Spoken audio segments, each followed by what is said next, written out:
Right, ఇక budget కేటాయింపులపై మరింత సమాచారం విశాఖ నుంచి మా ప్రతినిధి రాజు మరింత సమాచారం అందిస్తారు. రాజు,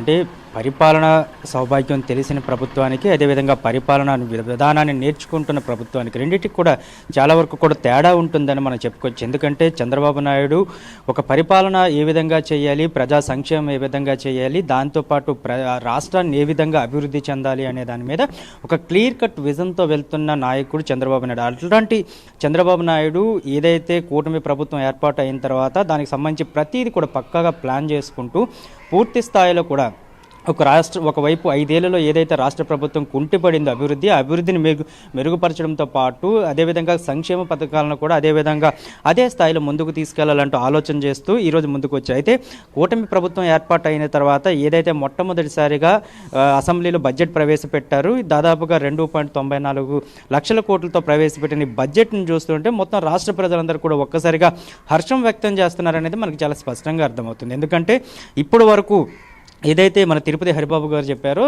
గతంలో పోలీసులకు రావాల్సిన టీఏడిఏలు కావచ్చు, లేకపోతే ఐఆర్లు కావచ్చు, లేకపోతే ప్రభుత్వ ఉద్యోగులకు కావాల్సిన టీఏలు డిఏలు కావచ్చు, ఏ ఒక్కటి కూడా ఇప్పటి వరకు కూడా విడుదల కాని పరిస్థితి అయితే కనిపిస్తుంది. కానీ రాష్ట్రం ఒకవైపు చూసుకునేటప్పటికీ ద్రవ్యోల్బణం చాలా ఎక్కువగా ఉంది, ఆర్థిక లోటు బడ్జెట్ చాలా ఎక్కువగా ఉంది.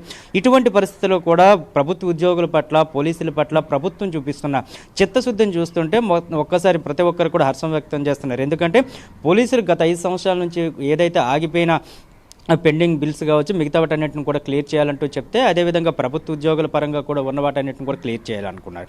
అది కాకుండా క్లియర్ కట్గా చూసుకునేటప్పటికీ ప్రతి రంగానికి ఏదైతే 39 డిపార్ట్మెంట్లు ఉన్నాయో 39 డిపార్ట్మెంట్లకు కూడా సేమ్ సమకాలీన పరిస్థితులను బట్టి సమకాలీన అభివృద్ధి జరగాలని ఒక దృఢ నిశ్చయంతో మొత్తం సీఎం చంద్రబాబు, అదేవిధంగా డిప్యూటీ సీఎం పవన్ కళ్యాణ్ ఇద్దరు కూడా చాలా ఇదిగా క్యాబినెట్లో చర్చించిన తర్వాత ప్రతి డిపార్ట్మెంట్కి ఈ నిధులు కేటాయింపు అనేది చాలా పరిపక్వత వచ్చిందని మాత్రం చెప్పుకోవచ్చు. దీంతోనే ప్రతి ఒక్కదాన్ని కూడా అభివృద్ధి చెందడానికి అవకాశం కలుగుతుంది. ఎందుకంటే ఒక డిపార్ట్మెంట్కి ఏదో వ్యవసాయ రంగాన్ని అభివృద్ధి చేస్తున్నామని చెప్పి మీద ఉద్యోగ రంగాన్ని కానీ లేకపోతే విద్యా రంగాన్ని కానీ పక్కన పెట్టినట్లయితే తప్పకుండా అదంతా కూడా అక్కడ కూడా మళ్ళీ అభివృద్ధి కుంటిపడే పరిస్థితులు ఉన్నాయి. అటువంటి పరిస్థితులు ఏదీ లేకుండా మొత్తం 39 డిపార్ట్మెంట్కి సంబంధించి మొత్తం చాలా కూలంకుశంగా చర్చించి అధికారులు మేధావుల సలహాలు తీసుకొని ఏదైతే సీఎం చంద్రబాబుకి గతంలో పనిచేసిన సీఎంగా ఉన్న అనుభవం కావచ్చు, మిగతా వాటన్నింటి కూడా జోడించిన తర్వాత ఈ బడ్జెట్ని అయితే కుస్తీ పట్టి చాలా నీట్గా అయితే ప్లాన్ చేస్తారని చెప్పుకోవచ్చు. అయితే ఈరోజు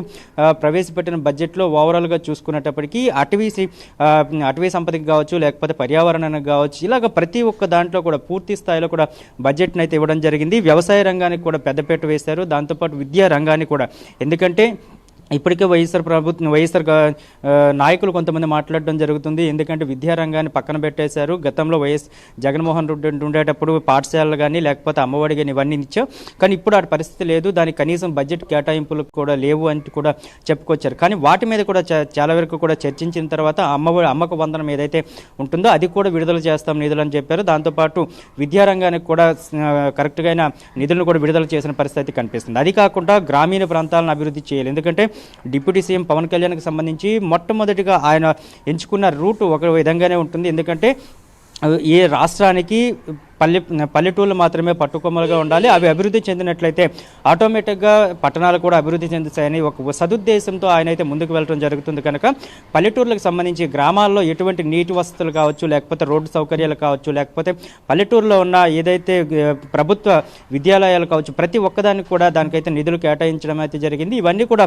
ఎప్పటికో లేట్ అవ్వడమే కాకుండా త్వరితగతిని పూర్తి చేసి నిధులన్నీ కూడా వాళ్ళందరూ కూడా వెళ్ళాలని ఒక ఆలోచనతో అయితే ఈరోజు కూటమి ప్రభుత్వం ఆలోచన చేస్తుంది అనేది మాత్రం మనకు చాలా స్పష్టంగా అర్థమవుతుంది. ఎందుకంటే నిన్న మొన్నటి వరకు చూసుకుంటే పంచాయతీలు మొత్తం కూడా ఖజానాలు ఖాళీ అయిన పరిస్థితి కనిపిస్తుంది. ఏ ఒక్క పంచాయతీలో కూడా కనీసం రూపాయి ఉండే పరిస్థితి కూడా లేదు. కానీ ఈరోజు పవన్ కళ్యాణ్ ఆ శాఖను తీసుకున్న తర్వాత ఇప్పుడైతే తీసుకున్నారో కుర్చీలో కూర్చున్న వెంటనే మొట్టమొదటిసారిగా తన సొంత డబ్బులను కూడా తీసుకెళ్లి అటువంటి పంచాయతీలన్నింటిని కూడా అభివృద్ధి చెందాలి. ఎందుకంటే మొట్టమొదటిసారిగా దాంట్లో డబ్బులు ఉంటాయి కదా, పంచాయతీ ఖజానాలో డబ్బులు ఉంటేనే అక్కడున్న సర్పంచులందరూ కూడా దాన్ని ముందుకు తీసుకెళ్లగలుగుతారు, చిన్న చిన్న వర్కులన్నీ కూడా చేసుకోగలుగుతారు అంటూ అభిప్రాయపడడం జరిగింది. దాంతోనే మొత్తం పూర్తి స్థాయిలో ఆయన సొంత డబ్బులు కూడా ప్రతి పంచాయతీకి 1,00,000 చొప్పున ఇచ్చిన పరిస్థితి కనిపిస్తుంది. దాంతోపాటు మొత్తం అటవీ పర్యావరణానికి సంబంధించి కూడా పూర్తి స్థాయిలో అయితే ఆయన అభివృద్ధి చేయాలని చెప్పి కంకణం కట్టుకున్నారు. ఏ ఒక్కరు కూడా అలసత్వం వహించవచ్చు, ప్రతి ఒక్కరు కూడా ఈ అభివృద్ధిలో భాగస్వామ్యం కావాలనే ఉద్దేశంతో మొత్తం అందరినీ కూడా మోటివేషన్ చేస్తూ అధికారులను ఒకవైపు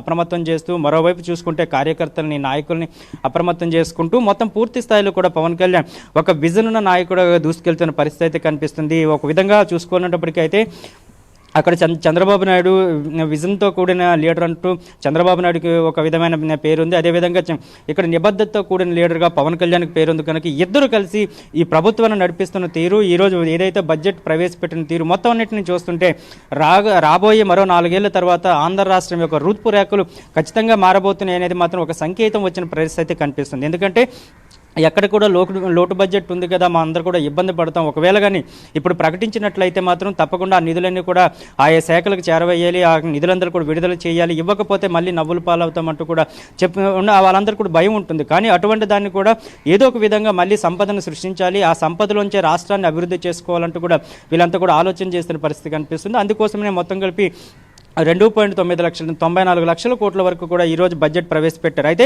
ఈ బడ్జెట్ మీద కూడా చాలా స్పష్టంగా వాళ్ళైతే చెప్పడం జరుగుతుంది. ప్రతి ఒక్క ఎమ్మెల్యే దాదాపుగా చూసుకుంటే 84 మంది ఎమ్మెల్యేలు కొత్త ఎమ్మెల్యేలు ఉన్నారు. మీరందరూ కూడా ఈ బడ్జెట్ని క్షుణ్ణంగా పరిశీలించండి. ఈ బడ్జెట్ని పరిశీలించిన తర్వాత దీని మీద మీకు ఏమైనా సరే అపోహలున్నా లేకపోతే ఏమైనా అనుమానాలున్నా వెంటనే రేపంతా కూడా సమయం ఇస్తున్నాం. ఎల్లుండి మళ్ళీ సభ కొనసాగుతూనే ఉంటుంది. ఈ సభలో ప్రతి ఒక్కరు కూడా వచ్చి మీ యొక్క అభిప్రాయాన్ని అయితే తెలియజేయండి అంటూ కూడా చెప్పిన తీరు చూస్తూ ఉంటే చాలా స్పష్టంగా అంటే పక్షంగా ప్రజలు ఎన్నుకున్న ప్రభుత్వం ఈ విధంగా ఎమ్మెల్యేలకు పెద్దపీట ఇవ్వడం. ఎందుకంటే బడ్జెట్లో లోటుపాట్లు ఉన్నా సరే ఆ కాన్స్టిట్యున్సీని బట్టి వాళ్ళకున్న కేటాయించిన బడ్జెట్లు కావచ్చు, లేకపోతే అక్కడ కొన్ని డిపార్ట్మెంట్లు మాత్రమే కీలకంగా వ్యవహరిస్తుంటాయి. మిగతా డిపార్ట్మెంట్లకు అంత ప్రాధాన్యత లేనప్పుడు కూడా 39 డిపార్ట్మెంట్లో కొన్ని డిపార్ట్మెంట్లు మాత్రమే కీలకంగా వ్యవహరిస్తాయి. కనుక అటువంటి వాటిలో నిధులు ఏమైనా సరే హెచ్చుతగ్గులున్నా సరే దాన్ని సభలో చర్చించవచ్చు. ప్రజల పక్షాన మిమ్మల్ని ఎన్నుకున్నారు కనుక ఇది ప్రజాప్రభుత్వం కనుక అసెంబ్లీలో పూర్తి స్థాయిలో కూడా ప్రజల గొంతుగా మనం అందరూ మాట్లాడాలి అంటూ కూడా ఈరోజు ఏదైతే వ్యాఖ్యలు చేశారో స్పీకర్ అయ్యన్న పాత్రుడు కూడా వీటన్నిటిని కూడా